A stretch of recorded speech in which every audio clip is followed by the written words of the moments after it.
Selamat siang Bapak Ibu, saudara-saudari, teman-teman UMK, berkah dalem. Terima kasih atas kehadirannya pada siang hari ini dalam rangka pesta nama lingkungan Carolus Borromeus. Lingkungan kita yang kita cintai ini sudah berumur 6 tahun. Semoga sesuai dengan tema yang kita pada siang hari ini, yaitu makin rendah hati, makin peduli, dan makin guyup.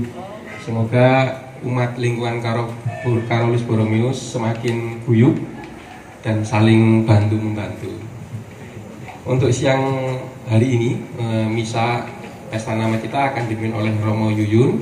Terima kasih Romo atas kesediaannya, dan juga nanti dibantu dengan prodiakon kita, Bapak Jimmy. Untuk hari Carolus Borromeus dilahirkan di Arona, Lombardia pada tanggal 2 Oktober 1538. Ayahnya adalah seorang bangsawan dan ibunya adalah keturunan de Medici. Pada usia 7 tahun, Carolus belajar pada sekolah biara di mana ia menerima jubah pakaian rohaniwan. Pada zamannya, hal seperti itu merupakan suatu hal yang lumrah. Pada usia 21 tahun, ia lulus cum laude untuk studinya di bidang hukum dan hukum gereja dan sipil.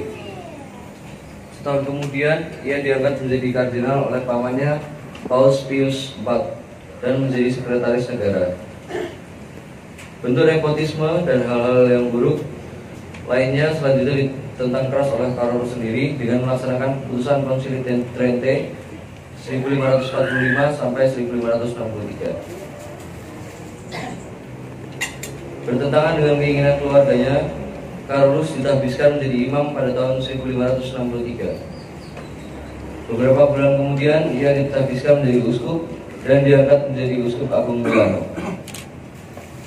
Carolus memperoleh tempat dalam jajaran para pembaharu gereja berkat ketekunannya melaksanakan keputusan pembaharuan dari Konsili Trente. Carolus mendirikan seminari-seminari, mengajukan studi, membenahi tata tertib biara, mendirikan ordo dan kongregasi, menulis hukum gereja lengkap, dan menyusun undang-undang pastoral. Carolus terkenal karena sikap hidupnya yang tidak lekat pada hal-hal duniawi, pertobatannya yang radikal, serta penyangkalan dirinya yang kuat. Akibat kegagalan panen di Lombardia pada tahun 1570, banyak orang menderita kelaparan. Carolus tampil sebagai organisator yang disegani, sekaligus seorang penolong yang penuh pengabdian. Pada tahun 1576, wabah pes yang melanda keuskupannya menelan korban ribuan jiwa. Carolus dicatat dalam sejarah sebagai gembala yang melayani para penderita pes dan orang yang rela mengorbankan harta kekayaannya untuk meringankan penderitaan orang sakit dan miskin. Pada malam hari tanggal 3 November tahun 1584, Carolus wafat pada usia 46 tahun. Ia dimakamkan di Katedral Milano. Ia diangkat sebagai seorang santo dalam gereja Katolik dan hari perayaannya adalah 4 November.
Kasih karunia dan damai sejahtera dari Allah Bapa dan dari Tuhan kita Yesus Kristus bersamamu. Dan bersama rohmu. Silakan duduk. Bapak Ibu, para saudari dan saudara yang terkasih, selamat siang berkah dalem. Selamat siang berkah dalem. Siang hari ini kita bersama-sama memenuhi undangan dari kita bersama untuk merayakan Ekaristi Pesta Nama Lingkungan Santo Carolus Borromeus. Tadi di awal perayaan Ekaristi kita sudah membaca bersama, menyimak riwayat hidup Santo Carolus Borromeus yang kalau saya tidak salah ambilnya dari Wikipedia, karena yang saya baca sama, maka dari Wikipedia. Cerita terkait sejarah sangat singkat terkait dengan Santo Carolus. Semoga kedepannya nanti ada penceritaan juga tentang spiritualitas atau semangat hidup Santo Carolus Borromeus yang hendak diuri-uri oleh umat lingkungan Carolus Borromeus ini. Salah satunya mungkin senantiasa berupaya memberikan pangan kepada orang-orang kelaparan di sekitarnya mungkin. Maka salah satunya ingkang kagungan dalem sampun miwiti nyingah menapa menika iwak bawel supados mangke menapa menika ingkang nedhi bawel menika tembe wingkingipun ugi kathah ngendikanipun. Maka ada spiritualitas tertentu yang sebetulnya bisa kita gali lebih, dan semoga kedepannya demikian. Maka mari Bapak Ibu, para saudari dan saudara, di awal perayaan Ekaristi siang hari ini kita terlebih dahulu mempersiapkan hati dan batin kita. Marilah kita hening sejenak, kita mempersiapkan waktu dan lebih-lebih fisik kita selama beberapa saat ke depan untuk bersama-sama merasakan kembali Tuhan hadir di tempat ini. Kita hening sejenak.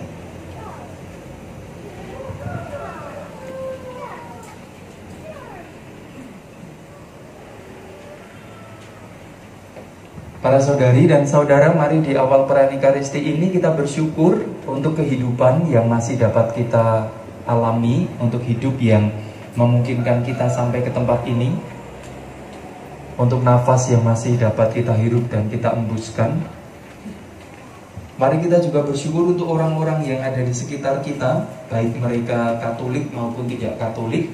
Siapapun yang ada di sekitar kita, Tuhan mempercayakannya kepada kita agar bersama-sama kita menjadi didewasakan.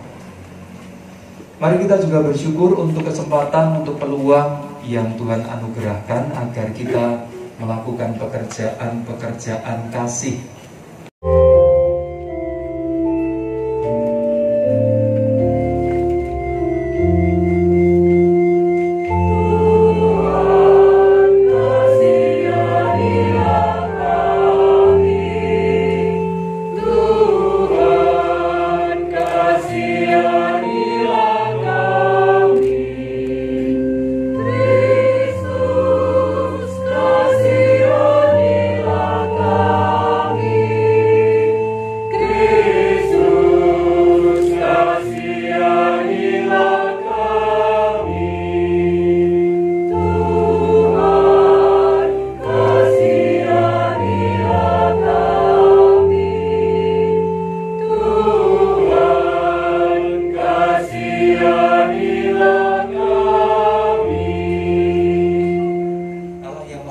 Mengasihani kita, mengampuni dosa-dosa kita, dan mengantar kita sampai ke hidup yang kekal. Amin. Marilah kita berdoa. Pada kesempatan siang hari ini, marilah kita bersama-sama berdoa dalam hati untuk keharmonisan, kerukunan, kepaduan di lingkungan Carolus Borromeus selama 1 tahun ke depan. Semoga dalam kehidupan bersama kita senantiasa menghadirkan kembali semangat pelayanan Kristus yang dihidupi oleh Carolus. Maka aku bertanya, adakah Allah mungkin telah menolak umatnya? Sekali-kali tidak, karena aku sendiri pun orang Israel, dari keturunan Abraham, dari suku Benyamin. Allah tidak menolak umatnya yang dipilihnya.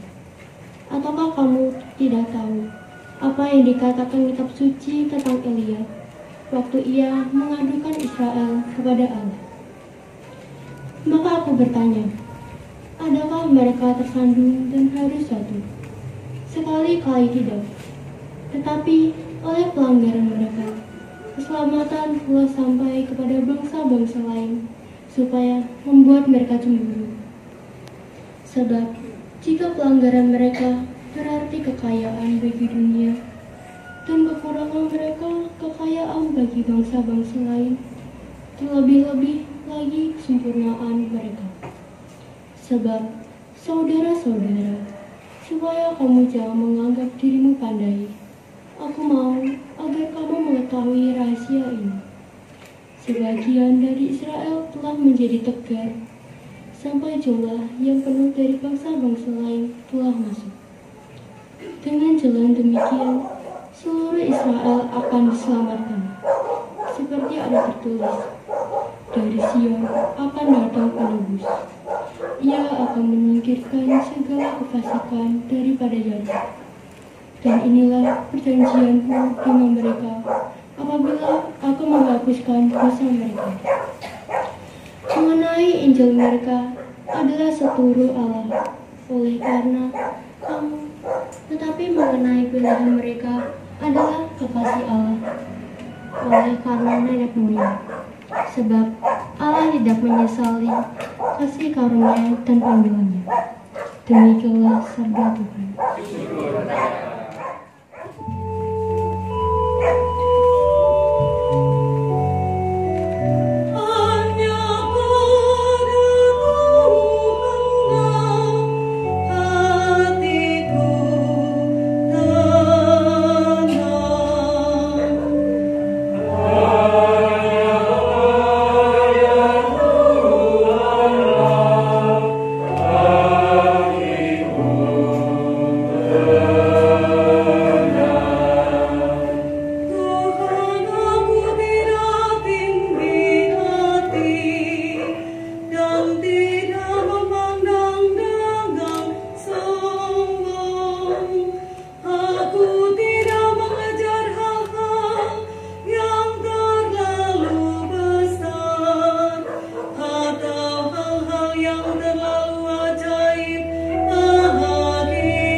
Tuhan sertamu dan sertamu juga. Inilah Injil suci menurut Lukas. Dimuliakanlah Tuhan.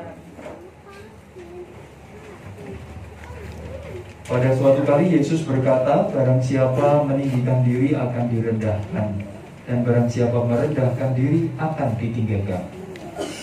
Pada suatu hari Sabat, Yesus masuk ke rumah seorang pemimpin orang-orang Farisi untuk makan di tempat itu. Semua orang yang hadir mengamati-amatinya dengan seksama, melihat, dan ketika melihat tamu-tamu berusaha menduduki tempat-tempat terhormat, Yesus selalu mengatakan perumpamaan berikut. Kalau engkau diundang ke pesta perkawinan, janganlah duduk di tempat kehormatan.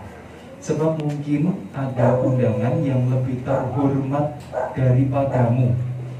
Jangan-jangan orang yang telah mengundang engkau dan tamu itu mendatangimu lalu berkata, berikanlah tempat itu kepada orang ini.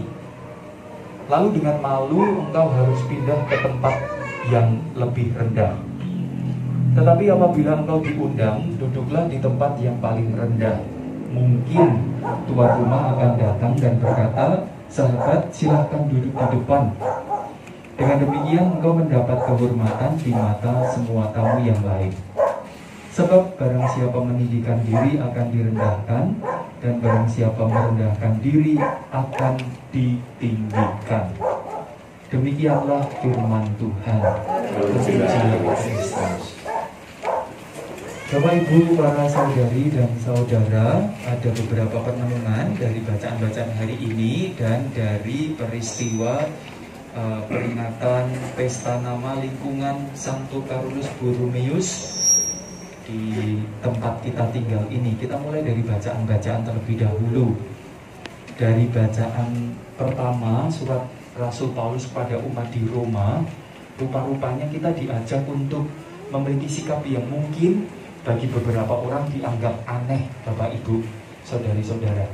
Paulus tadi mengatakan, kalau ada orang yang kelaparan, kita diajak untuk, atau kalau ada orang kelaparan, kita diajak melihatnya dengan penuh rasa syukur. Kalau ada orang sedih, kita diajak untuk melihatnya dengan rasa gembira.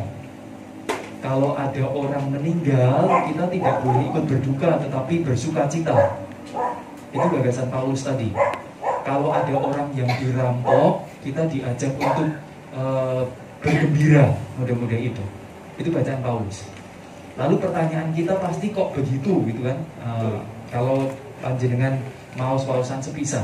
Karena tadi jelas dikatakan dalam bacaan pertama, dan rasa-rasanya kalau kita mau titip kepada lingkungan ini, kepada diri kita masing-masing di lingkungan ini, rasa-rasanya itu salah satu spiritualitas, semangat hidup yang kita perlu miliki. Kalau ada orang yang kepanasan, kita harus happy. Kalau ada orang yang kipas-kipas tanda kepanasan, kita harus senang. Mengapa?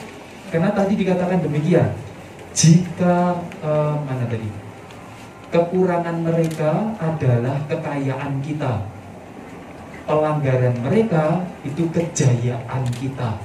Artinya apa, Bapak Ibu? Kalau kita manggihi ada yang keserakat, kita harusnya bersyukur karena itu menjadi kesempatan bagi kita untuk berbuat baik. Itu maksudnya.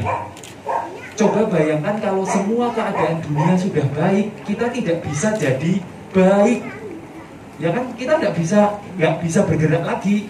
Maka kalau misalnya siang hari ini yang rawuh itu kepanasan, maka Anda yang pengurus lingkungan akan diberi kesempatan untuk menjadi pengurus yang lebih baik lagi. Apa coba misalnya? Mungkin setelah ini akan menganggarkan AC standing. Nah, gitu toh. Besok kalau misalnya di pelataran lalu ada AC, gitu toh. Itu cara berpikirnya demikian. Maka hari ini rupa-rupanya surat Rasul Paulus mengajak kita untuk membuka mata. Janjane umatku butuhnya apa toh? Nah gitu. Janjane wargaku butuhnya apa, atau sekitarnya butuhnya apa gitu. Sama, pokoknya semakin ada kesulitan di sekitar kita, orang Carolus Borromeus menurut bacaan hari ini harus bergembira. Maka kalau nanti ada orang susah, jenengan harusnya gembira. Karena Anda diberi jalan untuk melakukan pekerjaan baik tanpa pikir panjang. Nek kabeh wong kahanane wis becik, Bapak Ibu, awake dhewe nindak becik lak kudu mikir, apa sing kurang? Wong kabeh wis kecukupan. Niku lak padha karo awake dhewe. yang diaturi mbok do ngaturi bapak ibu sing kagungan dalem asmane sinten? Bu Susi kalian Pak Budi. Nah, Pak Budi kalian Bu Susi. Bu Lucy. Nah, mbok jenengan yang misal wonten daleme Pak Budi kalian Bu Lucy ngasto angsal-angsal. Tetapi jenengan pasti ndak mau bawa angsal-angsal toh karena berpikir apa sing kurang? Wong lemahe jembar. Omahe gede. Wit-witane wis akeh, ngoten to nggih. Segawone kathah, ulame kathah, toyane kathah, terus aku moro kan nggawa apa gitu toh Bapak Ibu. Itu kan persoalan. Tapi kalau jenengan disuruh datang ke rumah orang yang tidak punya, lalu kan mbok ngasto, terus apapun tiba-tiba bisa Anda bawa. Misalnya pakaian panas pakai pun bisa Anda bawa. Tetapi siang hari ini pasti kalau diaturi ngasto, jenengan tidak mungkin bawa pakaian pantas pakai, ya kan? Pasti tidak akan bawa karena mosok pakaian pantas pakai gitu. Nah, nalarnya begitu, sederhananya demikian Bapak Ibu. Maka marilah kita bersyukur, semoga masyarakat kita senantiasa sengsara supaya lingkungan Santo Carolus Borromeo semakin tergerak, semakin gampang mencari celah. Aku kudu tumindak becik opo meneh, itu saja. Itu enaknya. Maka itu spiritualitas yang pertama. Maka kita doa semoga lingkungan di sekitar Borromeo sengsara terus hidupnya, supaya orang CB selalu tergerak dengan cara-cara yang sederhana, tidak usah pikir panjang. Tetangganya ada yang lapar, ya sudah diberi makan. Ada yang gentingnya 2 pecah, lalu dibelikan genting 2 pecah, itu kan gampang. Tidak perlu terlalu kreatif dan sangat luar biasa. Itu yang pertama. Maka melihat kesusahan itu, jenengan siang menika diajak mau jenengan kudune ya seneng ono kegiatan ini apa besok wong loro gitu. Kalau ada yang patah hati ditinggal pacarnya, itu juga kesempatan bagi Anda. Aku tak nyuli jadi pacare gitu Bapak Ibu. Gitu, sederhana gitu. Nah, gitu Bapak. Enak tuh seperti ini. Nah, itu bacaan yang kita pakai hari ini. Maka Anda kalau maido ya boten nawa-nawa, tetapi Paulus hari ini mengatakan rupa-rupanya ada banyak alasan untuk Anda bisa melakukan hal-hal yang baik kok. Kalau lebih ekstrimnya Paulus mengatakan itu, yang situasi-situasi yang tidak menyenangkan itu sebetulnya membuat Anda bangga karena Anda ditunjukkan jalan mana yang jelas saja untuk melakukan sesuatu. Itu dari bacaan Injil, dari bacaan surat Rasul Paulus. Lalu dari bacaan Injil Lukas tadi bicara tentang pesta. Nah, saya tidak akan bicara tentang Injil secara khusus, tetapi saya hanya mau menarik inspirasi dari kata pestanya Bapak Ibu. Maka tadi ada tamu yang diberi tempat kehormatan dan sebagainya. Maka inspirasi bagi kita yang berulang tahun atau katakanlah pesta nama hari ini, rupa-rupanya kita juga perlu menempatkan setiap perayaan yang kita buat itu sebagai pesta. Apa itu pesta? Ya bukan perkara tipis-tipis roto dan macam-macam, itu bukan. Tetapi rupa-rupanya kita diajak untuk, kalau pesta itu pasti dipersiapkan dan menarik untuk didatangi. Maka inspiratif juga untuk kita bacaan ini untuk kesempatan waktu-waktu yang akan datang. Mila titipan untuk lingkungan Carolus Borromeo, besok kalau bikin acara lingkungan atau acara apapun lagi, kata kunci yang harus selalu diingat adalah pesta. Orang itu kalau diajak pesta umumnya mau ya, nggak ada yang nggak mau ya. Nggak maunya itu kalau disuruh bawa sesuatu. Tapi kalau ada undangan pesta kan rata-rata mau kan dia. Nggak ada yang menolak, saya yakin itu. Kalau ada yang menolak, ada yang salah dengan kepalanya pasti. Wong dijak pesta kok nggak mau, ya kan? Tapi nggak maunya pasti ada sesuatu. Nah, salah satu sesuatunya itu mungkin punya asumsi, wah nggone mengko angel, mengko paling isine mung kaya ngono begitu kan. Jadi ada asumsi-asumsi yang jelek dulu. Maka kangge panjenengan yang di lingkungan Carolus Borromeo, rupa-rupanya bacaan Injil hari ini mengingatkan setiap perayaan yang kita buat, marilah kita kemas sebagai sebuah pesta. Maka kita siapkan, kita atur sedemikian rupa sehingga menarik, menyenangkan bagi setiap orang yang datang. Apapun itu, ya kalau gampangnya, kalau perlu dekorasi ya didekorasi, apapun. Kalau dan juga tergantung sasaran undangannya siapa. Kalau sasaran undangannya OMK, mungkin yang pengisi acara idola OMK sekarang siapa ya? Idolanya siapa? Ampun sing larang-larang. Idolanya OMK Carolus Borromeus siapa misalnya? Lalu kalau tergantung target sasarannya, atau kalau acaranya kemudian sasaran kita Pia, maka apa itu namanya, idolanya Pia siapa? Pak Yudi rasanya menjadi idola Pia di sini. Sekurang-kurangnya idola anaknya. Karena anaknya gembira kalau bapaknya salah. Terhibur kalau bapaknya salah, itu kan? Itu bagus. Karena bapak salah itu happy, kegembiraan bagi saya. Yang tadi melakukan salah tetapi anaknya langsung panik itu anaknya Solis. Bukunya tiba anaknya panik.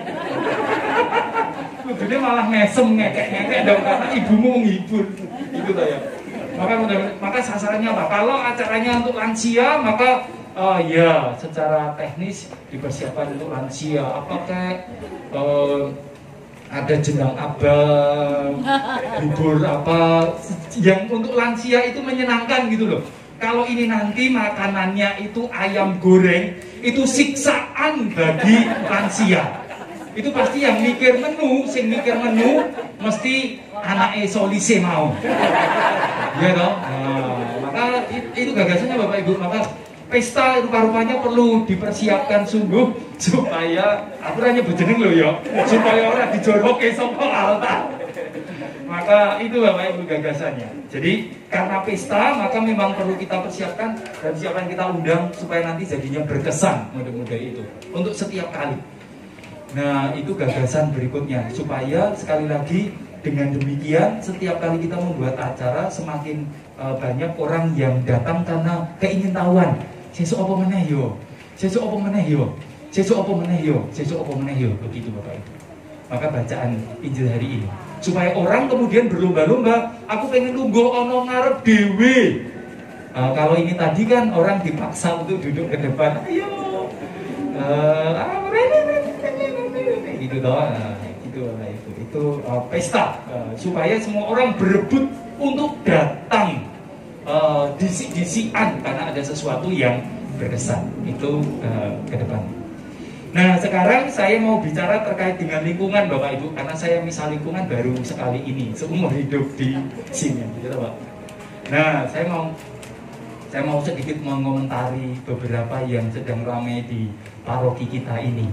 Saya ingin menyampaikan pada panjenengan, apa sih menggereja itu, atau bagaimana sih sebetulnya menggereja itu Bapak Ibu. Saya tadi dibisiki Pak Jimmy, Romo nanti dibahas ya, gitu ya tadi ya. Pak Jimmy terus panik, enggak Pak Jimmy tadi enggak. Saya tadi tanya Pak Jimmy, besok jadi sudah final terpilih jadi ketua lingkungan gitu loh. Lalu Pak Jimmy mengatakan, "Betul Romo enggak jadi. Saya agaknya kalah dalam suara akar rumput," katanya. Nah dia saya minta jadi pendamping Tiong, alasannya persiapan jadi ketua lingkungan. Enggak, bukan itu. Tapi itu hanya candaan Bapak Ibu. Tetapi yang ini saya katakan adalah satu Bapak Ibu. Awake dhewe niku pasamuan, dan pasamuan itu bukan seperti politik yang besok akan kita rayakan 14 Februari. Beda banget Bapak Ibu, bumi langit bedanya. Apa yang dimaksud beda? Nek sesuk tanggal 14 awake dhewe niku coblosan. Ya kan? 14 Februari kita coblosan. Hari penuh cinta kita coblosan. Coblosilah yang Anda cintai, gitu tuh Bapak Ibu. Tapi yang menjadi persoalan kalau dalam tradisi gereja Katolik itu sebetulnya anti coblosan. Nggak bisa Bapak Ibu, coblosan itu sebetulnya cara kita secara tidak sadar merendahkan martabat manusia. Mengapa coba? Karena kita memilih orang apa itu namanya bukan karena apa ya apa itu, kepahaman bersama, pengertian bersama, nanti jadinya pilihannya pasti tidak 100%. Jenengan paham ya yang maksud saya ya? Enggak tahu ya? Belum. Enggak tahu ya? Saya juga bingung arep ngomongin piye gitu loh Bapak Ibu. Tapi prinsipnya kalau coblos itu kan pasti tidak suaramu telat atau tidak didukung oleh seluruhnya. Lalu akan mengatakan hanya 51 gitu kan? 51 lawan 49, maka menang. Ya, tapi yang jadi persoalan adalah yang 49 itu kemudian diabaikan, ya kan? Dan itu kejahatan Bapak Ibu kalau dalam tradisi gereja Katolik. Kita nggak bisa mengabaikan, bahkan satu orang pun saja nggak boleh diabaikan. Maka hari tangan sedunia kemarin, kemutan tuh Bapak Ibu, semuanya bisa diganjuran tuh? Enggak? Iya, enggak. Saya sudah khotbahkan juga Bapak Ibu. Maka temanya hari tangan itu jelas. Jangan sampai ada satu orang pun yang kapiran. Maka suara Anda sebetulnya semuanya harus terarah pada satu orang. Mudah-mudahan itu kalau dalam tradisi gereja Katolik. Maka itu pula ketika pemilihan paus. Pemilihan paus itu ngobong jeneng, tetapi akhirnya supaya sampai pada pemilihan satu orang, didukung oleh semua orang. Jadi supaya nanti jangan ada komentar, aku ingin milih kowe kok. Terus orang acara, lah kowe kan sing milih sing 59 kae ya ben sing minta 59. Berarti kalau caranya begitu, saya tahu mengapa yang misa hari ini cuma sekian. Ada kursi-kursi kosong. Karena yang milih Pak Yudi 3 tahun yang lalu mesti mau ngiki. Yang lain tidak milih Pak Yudi. Itu kan cara berpikirnya kemudian. Dan harusnya nggak demikian. Harusnya ada demikian. Nah kalau itu memang benar, wah itu bahaya. Tapi enggak. Maka kalau dalam gereja Katolik itu tidak ada pemilihan, tetapi adanya rembugan bareng. Rembugan bareng, yuk awak dhewe nggawe rencana bareng. 3 tahun ngarep awak dhewe arep duwe acara bareng apa, dirembug bareng. Lalu kita bicarakan saka awake dhewe kabeh sing ana nang kene, kira-kira sapa sing iso ngesuwi bisa mengawal ini sampai selesai dan akan kami bantu. Maka tidak akan ada suara wah kurang dukung dan macam-macam. Maka dalam gereja Katolik itu tidak ada urusan terkait dengan suara terbanyak, enggak. Maka nanti meskipun Pak Jimmy dapat suara terbanyak ya, plus saya berkati, belum tentu jadi ketua lingkungan, gitu ya. Ya modalnya pokoknya itu Bapak Ibu. Jadi enggak ada urusan dengan suara terbanyak sebetulnya kalau dalam pasamu. Karena itu meremehkan kemanusiaan kita masing-masing, karena koyo-koyonya gak mikir gitu loh. Pokoknya ya wes yang penting aku milih kowe selesai, enggak. Maka dalam gereja Katolik enggak. Maka sekarang kan yang sedang ramai, milih pastor paroki suara terbanyak. Sopo sing nyoblos, milih dirigen suara terbanyak, enggak ada Bapak Ibu. Maka dalam Pasamuan Katolik Semarang itu sudah sejak 10 tahun yang lalu sebetulnya disuarakan supaya setiap orang yang punya kemampuan itu mulai menyampaikan kebisaannya apa. Maka sensus di Gereja Katolik Semarang itu tidak lagi yang gajinya 0, enggak ada ya. Gajinya berapa? Bukan gaji, upahnya sebulan 100 sampai 500. 500 sampai 501 rupiah sampai sejuta, 1 rupiah sampai 5 juta, 5 juta 1 rupiah sampai 10 juta, enggak begitu. Tetapi sensus di Gereja Katolik Semarang sekarang caranya cuma dibedakan dari bisa membantu dan mau dibantu. Maka kemudian kita masing-masing bisa mengatakan saya bisa dibantu, maka harus menulis dibantu apa.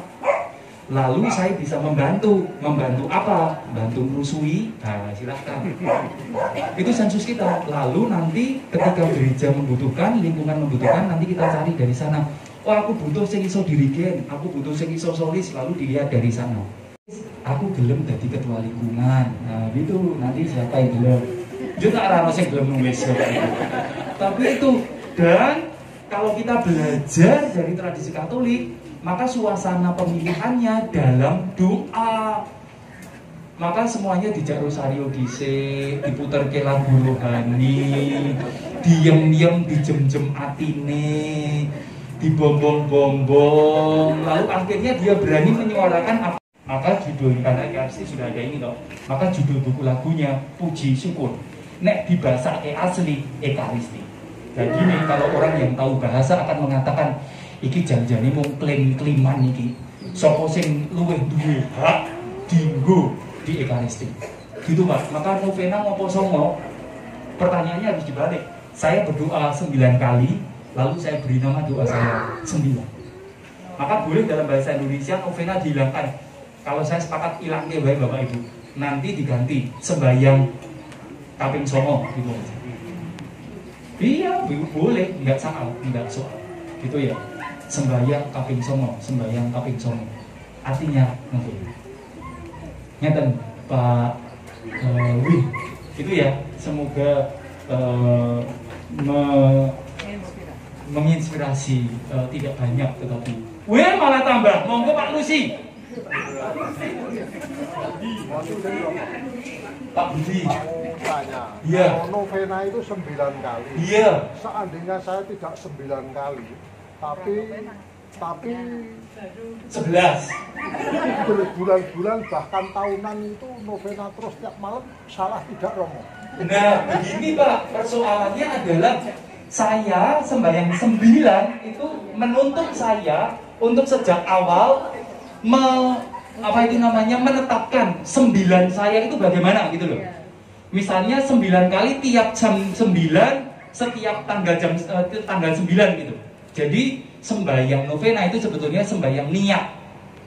Niat saya itu sembahyang 9 kali, jamnya sekian, tanggalnya sekian gitu. Nah kalau Bapak pengen 9 kali 9 kali nggak apa-apa. Tetapi jangan sekedar mengalir, itu jadi persoalan. Jadi kita harus membuat niat. Aku pengen novena kaping songo, novenane tak tindak kayak gini, nah gitu loh Pak. Jadi novena itu sebetulnya sembahyang komitmen.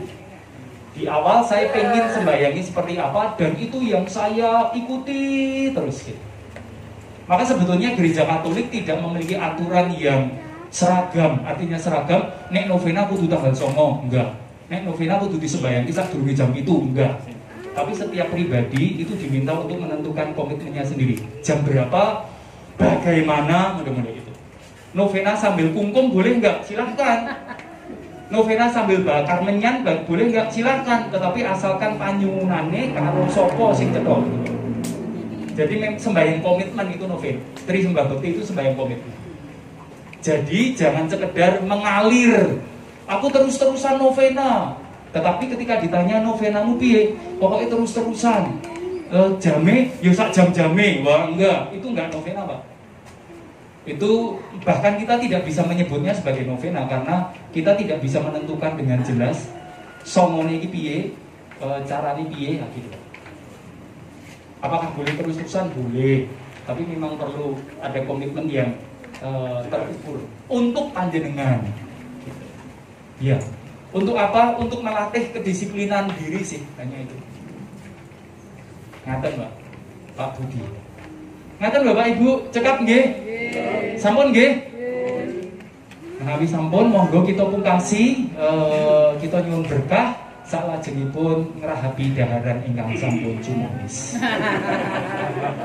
Selesai kok katanya, jangan selesai. Gitu ya. Dilanjutkan. Dimuliakanlah nama Tuhan kini dan sepanjang segala masa. Amin. Kita hening sejenak. Bapak Ibu, para saudari dan saudara, hari ini kita merayakan Ekaristi Pesta Nama Santo Carolus Borromeus yang secara Katolik kita rayakan, kita peringati tanggal 4 November. Kita bersyukur Santo Carolus Borromeus diambil sebagai pelindung lingkungan ini agar kita pun senantiasa memiliki keteladanan sikap, keteladanan hidup Katolik. Salah satunya yang sangat terkenal dari Carolus Borromeus adalah pemahamannya yang utuh untuk aturan-aturan sipil, hukum sipil, dan aturan-aturan kanon gerejawi. Kita pun rupa-rupanya diajar untuk memiliki pemahaman yang sama. Ada aturan-aturan sipil, ada aturan-aturan gerejawi. Ada kalanya dua aturan itu tolak belakang, ada kalanya saling beririsan, ada kalanya tidak ada hubungannya sama sekali. Kadangkala aturan sipil bisa dipakai di gereja, tetapi ada kalanya juga tidak dapat dipakai di gereja karena nilai-nilainya berbeda. Maka semoga kita pun senantiasa mengingat itu sebagai salah satu semangat hidup Carolus Borromeus. Maka marilah Bapak Ibu, para saudari dan saudara, pada kesempatan siang hari ini pun syukur atas pesta nama, syukur atas penyertaan Tuhan terhadap kita. Kita panjatkan doa-doa permohonan kita kepada Bapa di surga. Kristus bersabda, barang siapa meninggikan diri akan direndahkan, barang siapa merendahkan diri akan ditinggikan. Mari pada siang hari ini kita mohon pada Allah yang Maha Tinggi agar berkenan mengangkat, menyayangi kita sebagai putra-putrinya yang terkasih. Bagi gereja, khususnya para pemimpinnya, ya Bapa, berkatilah para pemimpin gereja sehingga dengan berani dan jujur melaksanakan tugas pembaruan dan pendamaian bagi dunia zaman ini. Tuntunlah juga gerejamu agar semakin menghadirkan Kristus di tengah-tengah dunia. Marilah kita mohon. Tuhan, peliharalah kami dalam kebenaran kasih-Mu. Bagi para pemimpin di bidang politik dan kenegaraan, ya Bapa, pimpinlah mereka agar selalu mengutamakan keadilan, martabat manusia, dan persatuan bagi rakyat yang mereka layani dengan tulus hati. Marilah kita mohon. Tuhan, peliharalah kami dalam kebenaran dan kasih-Mu. Bagi perdamaian dunia, ya Bapa, lindungilah orang-orang yang berada dalam bahaya perang, para tawanan, pengungsi, dan anak-anak. Bantulah kami juga untuk menjadi pembawa damai dalam kehidupan kami dengan selalu berbicara yang baik dan menjaga hati kami dengan penuh kasih. Marilah kami mohon. Tuhan, peliharalah kami dalam kebenaran dan kasih-Mu. Bagi semua kelompok umat Kristiani, khususnya umat lingkungan Carolus Borromeus, ya Bapa, dampingilah kami untuk selalu jujur dan setia satu sama lain. Murnikanlah persatuan dan keakraban di antara kami agar kami tidak memandang rendah kepada mereka yang sesat atau kebingungan, namun saling menerima serta saling mengasihi dengan sederhana dan rendah hati. Marilah kita mohon. Tuhan, peliharalah kami dalam kebenaran dan kasih-Mu. Allah Bapa kami mohon tolonglah kami untuk mengasihi Engkau, mengabdi kepadamu dalam roh dan kebenaran, mencintai orang-orang yang Kau percaya.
Bersama singgasana dan kekuasaan, bersama seluruh laskar surgawi, kami melakukan pada kemuliaan bagimu dengan tak henti-hentinya bernyanyi.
Persembahan ini dengan pencurahan roh-Mu agar menjadi bagi kami tubuh dan darah Tuhan kami Yesus Kristus.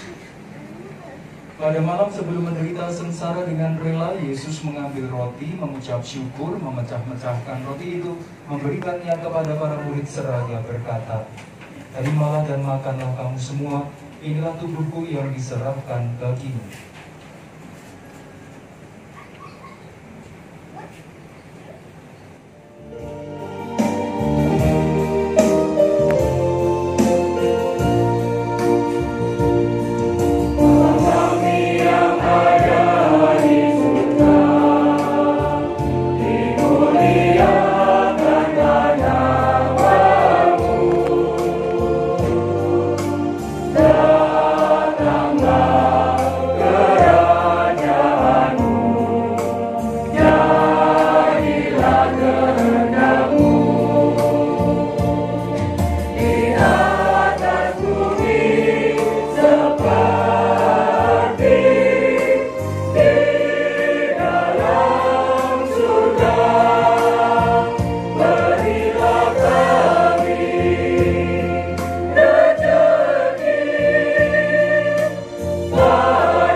Ajarlah kami agar cinta kasih kami tidak menjadi kata-kata hampa, tetapi nyata dalam tindakan.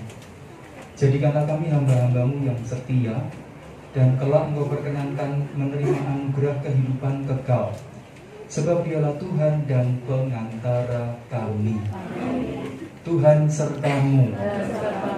Kita semua yang hadir di tempat ini, seluruh keluarga di lingkungan Carolus Borromeus yang merayakan pesta nama lingkungan ini, dalam kehidupan setiap hari, dalam segala karya dan pelayanan, senantiasa diberkati oleh rahmat Allah yang Maha Kuasa, Bapa dan Putra dan Roh Kudus.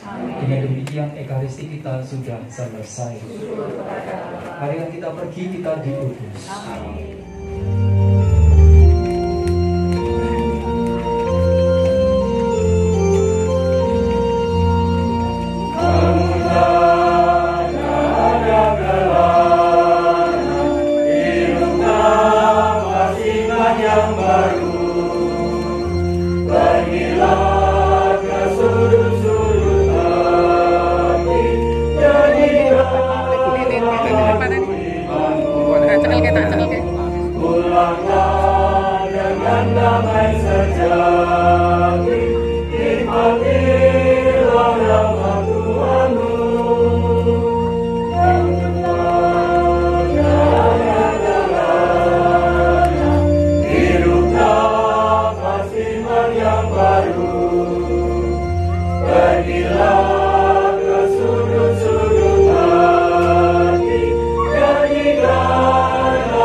Damai sejati, nikmati